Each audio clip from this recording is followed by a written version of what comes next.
Let's discuss the dollar function in Excel. Dollar function converts a number to a text format and applies a currency symbol. And this currency symbol depends upon your language settings. For me, it is English India, so it will append a rupee symbol. For some, it would be dollar or other, depending upon their language settings in the control panel. So let's see how this dollar function works. I type equal to DOLLAR, dollar. I press tab.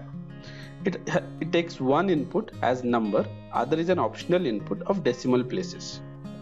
So when I select this number, and if I don't give the other input, it will give me an answer which has 2 decimal places. So 2 decimal places is by default, and it has appended a rupee symbol.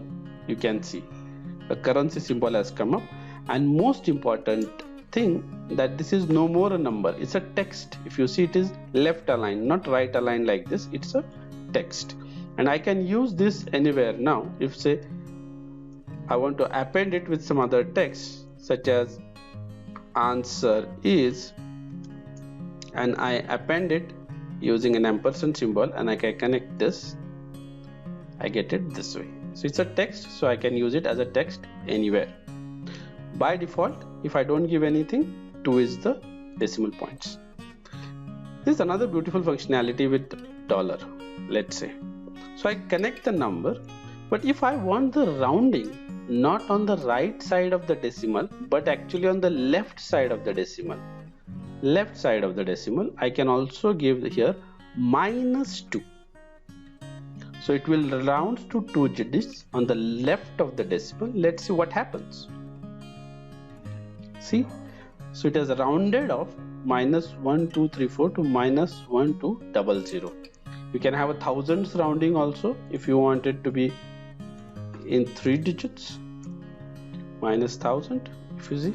And if this number, I am changing this number and I am making it 5 here. Now the number is 1534, so it is doing rounding off as -2000.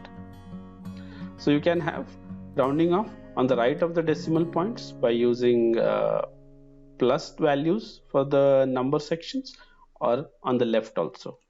Look at this point. If I want it 4 decimal places, so I use dollar, use this, and 4 decimal places.